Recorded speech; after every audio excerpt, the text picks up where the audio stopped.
A very good morning to all the students. You have been provided with these notes from chapter 3 of Indian economy, that is liberalization, privatization and globalization.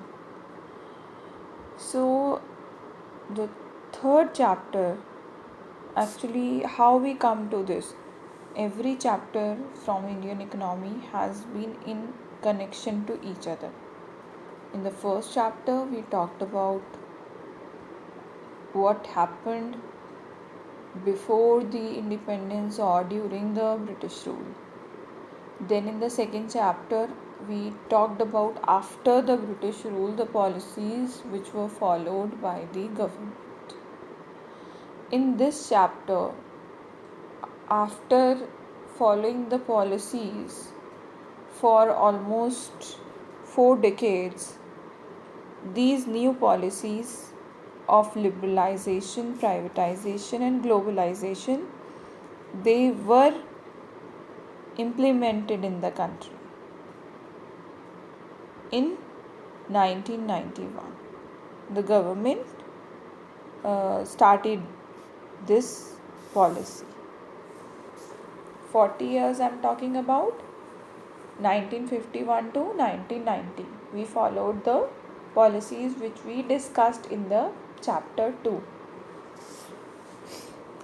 So, background of this chapter, what was the reason that we move towards this particular policy of LPG, which is famously known as LPG? Actually, we were following the mixed economy system after independence. There was public sector also, plus the private sector was also allowed to an extent.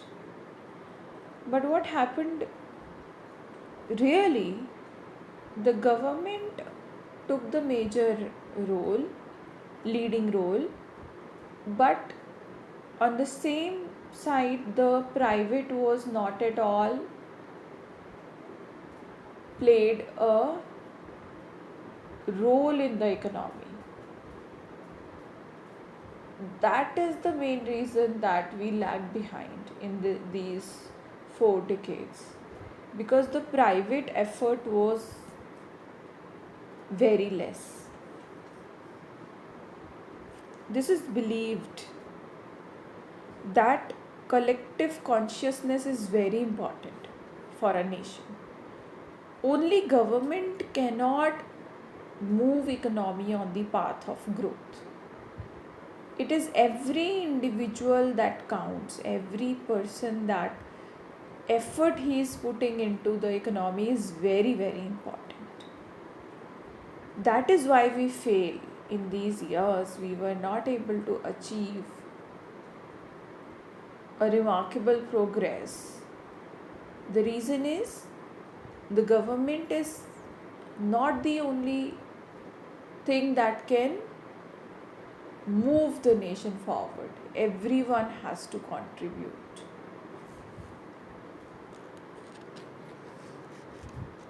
Basically, the government, it dominated the economy, and the private was ignored. The private individual was ignored.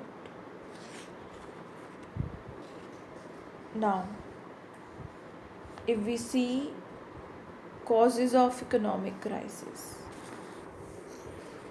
what happened in 1991? What was the crisis? It is given, we term this period as economic crisis. We used to follow a policy, then we changed the policy. Why do we change the policy? Because the economy was in the crisis situation.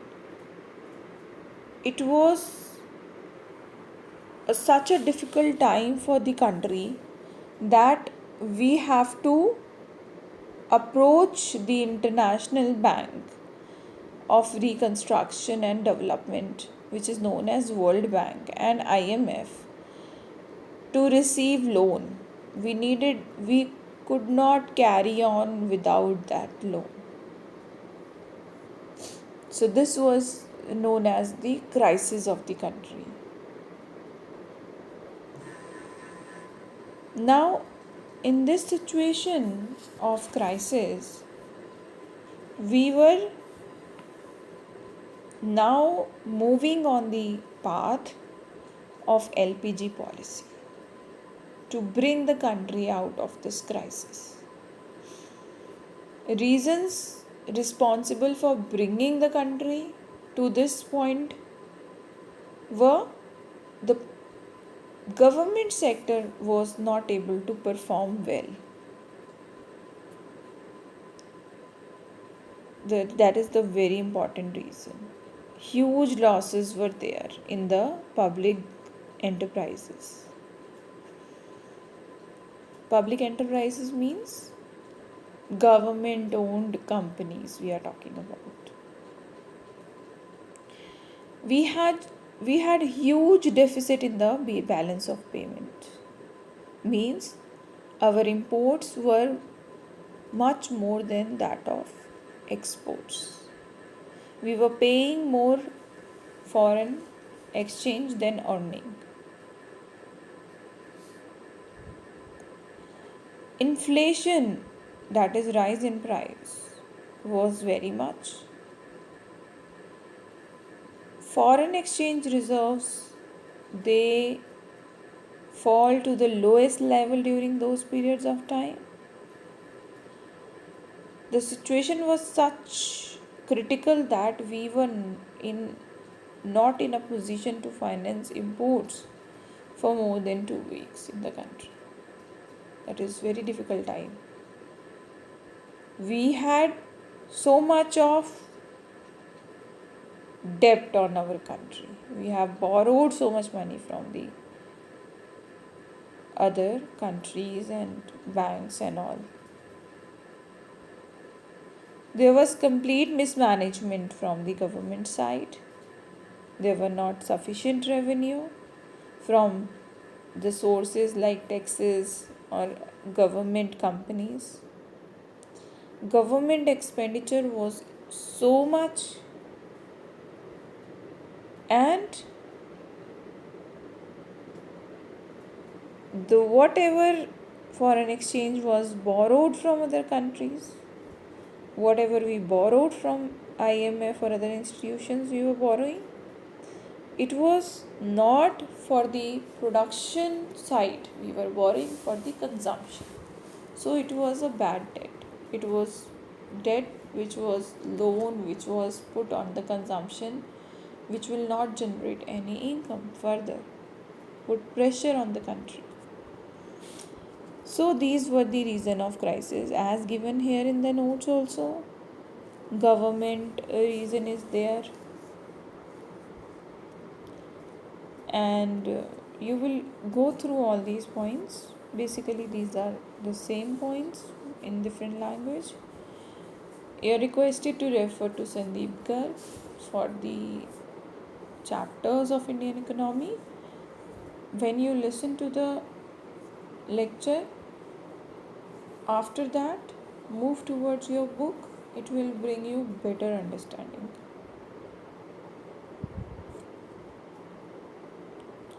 So there was the need for the reforms. These are the reasons, like the causes. So what was the reform that was introduced? It is known as New Economic Policy, NEP. New Economic Policy announced in 1991. So the aim of the policy was to create a competitive environment in the country by removing the barriers on the borders so that it would not restrict export and import. So this is new economic policy of LPG.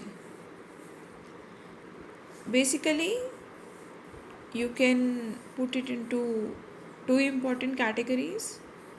First measure was stabilization measure and second was structural reform measure.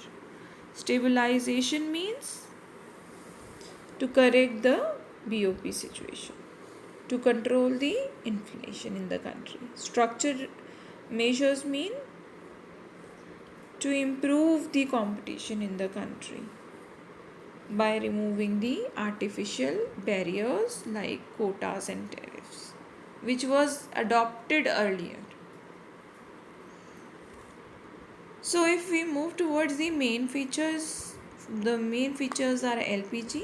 The first main feature is liberalization. Second is privatization and third is globalization.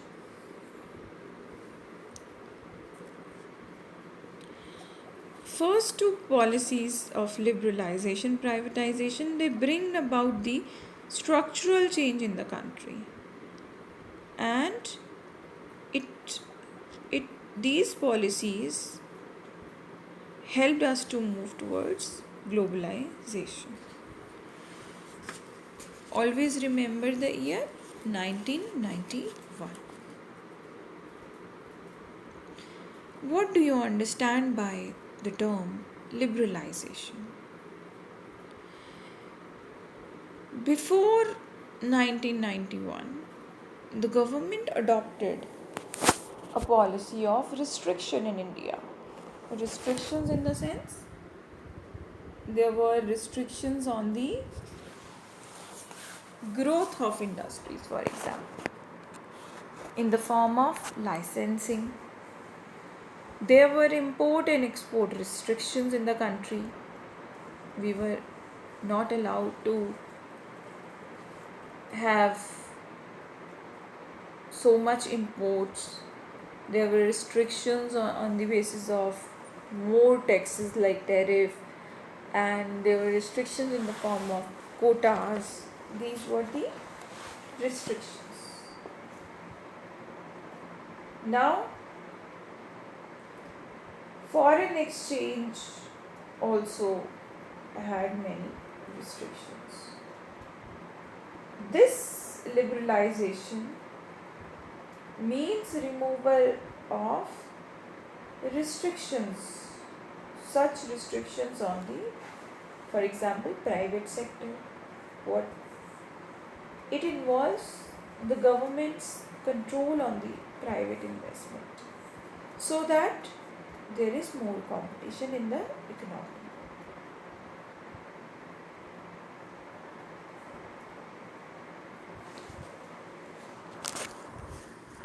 Now, as you can see, opening of economic borders for multinational and foreign investment also. Domestic level there was liberalization, and also at the at the international level. What were the objectives of liberalization? We know competition, we have to increase foreign capital formation, to reduce the debt burden, encourage export, import, expand the size of the market as given here. These points are mentioned. What were the reforms that were implemented? Basically, what kind of reforms were introduced in the different segments of the economy? First segment as given here is the industrial sector. What were the reforms? First reform can be removing of industrial licensing. There was license required if you want to set up an industry. From the government, the private has to get a license. But this licensing system was removed. Only few categories were left, like liquor, defense and all. Dangerous chemicals, you have to obtain license in such things. Next what was done in the industrial sector reform? Decrease in the role of public sector. What do you understand by this? Earlier, so many industries, they were reserved for the public sector or the government sector. Only government can carry on the production in those products, in those areas. Private was not allowed. So this kind of reservation was removed. Only there are now 3 industries which are reserved for the public sector. Every industry, every product, a private can participate. Next point, de-reservation of production areas.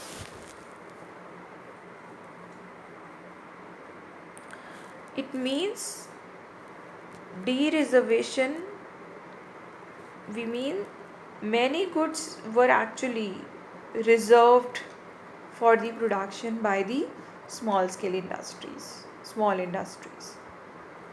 So that reservation was removed. Now big industrialist can also carry on the production. Next is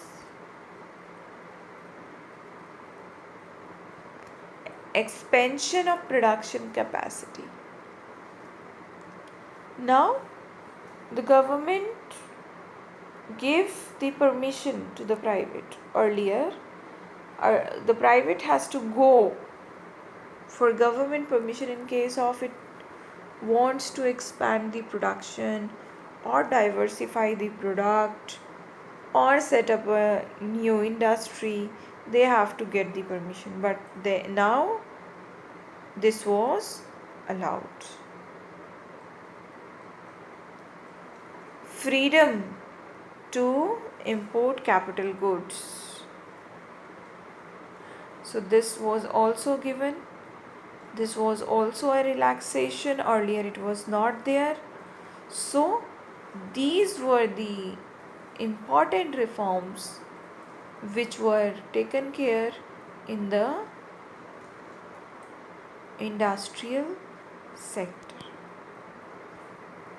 Next, financial sector reforms. A detailed analysis is given in your Sandeep Garg on financial sector reform. Earlier, the Reserve Bank of India, also known as Central Bank, it was given the role of regulator. After independence, it followed the policy of regulator, control on the banks. But later on, after 1991, it followed the policy of facilitator. Means it will help the bank. It will facilitate the other banks. Also in financial sector, there was reforms which allowed the establishment of private sector banks. That was also allowed. Foreign investment limit was also increased up to 51%. Banks were also given freedom to expand their process. So these were the important financial sector reforms. In the case of tax reform, the fiscal policy we are talking about, the direct taxes are there and there are indirect taxes. We talk about In fiscal policy, government revenue and government expenditure. Revenue it attains from taxes.